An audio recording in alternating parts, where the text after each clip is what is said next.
Good day mga boss. Ayan, today's video meron tayong quick review dito sa aming newly finished unit na DE63T or mas kilala sa tawag na Suzuki Transformer. Ito po ay pick up mga bossing.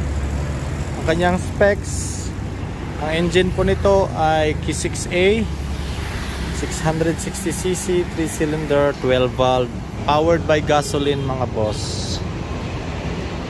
Power steering, fuel injected. Ito po ay 4x4 manual transmission, and ito po ay with aircon mga boss. Air conditioned na po siya.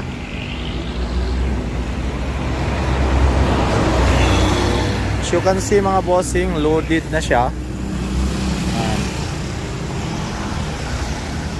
Tayo sa may bandang likuran. Naka-lift up na din ito mga boss. Kulay green ang kanyang kulay, no?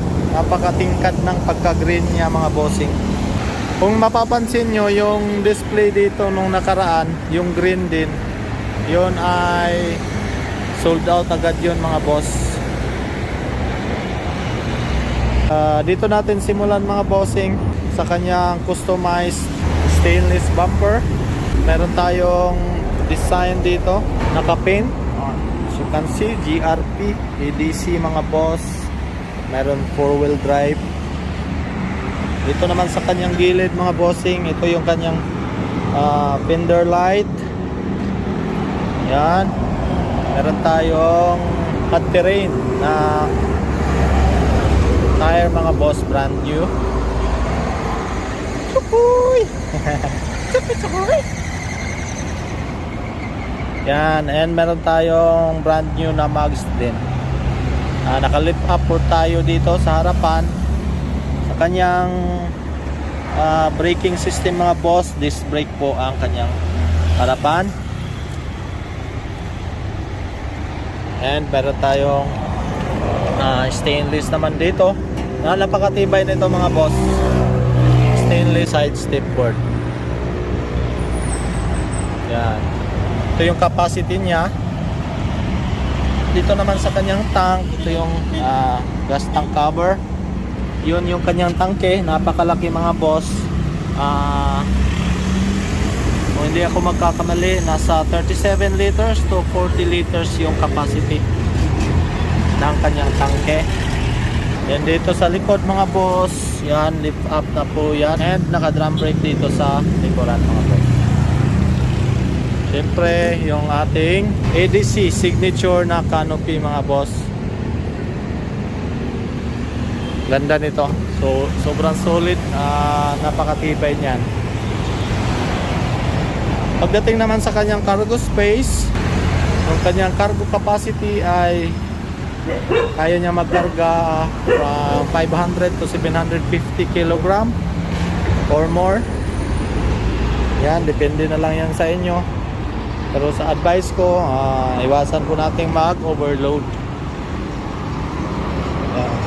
Ito po ay rehistrado na mga boss.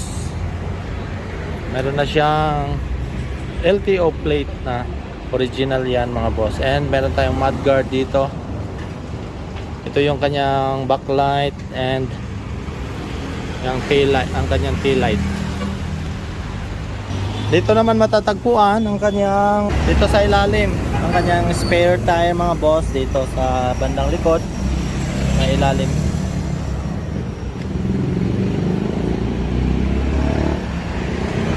Dito tayo sa loob sa kanyang interior. Ito nga pala ay naka fully tinted na po, and meron tayong rain visor dito. Sa kanyang interior mga boss, siyempre ay EDC or the car's signature na upholstery.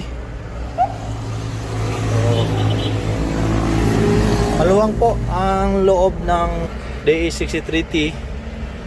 Yan. Ito sa kanyang dashboard, ito yung kanyang aircon vents. Yan. Air condition po ito mga boss. Yan, ito yung kanyang glove box. Meron tayong storage tray dito. Yan. Yung kanyang stereo ay stock stereo from Japan. 5-speed po ito mga boss, manual transmission. And meron tayong ditong yung kanyang 4-wheel drive lever, no? Meron 2 high, 4 high, and 4 low. Ito po ang kanya speaker. Yan, magkabilaan po yan mga boss. Ito po kaganda ang DE63T. Matte terrain, sobrang ganda na.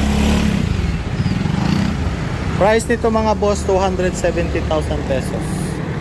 270,000 pesos. Sa mga interesado, just call or text lang.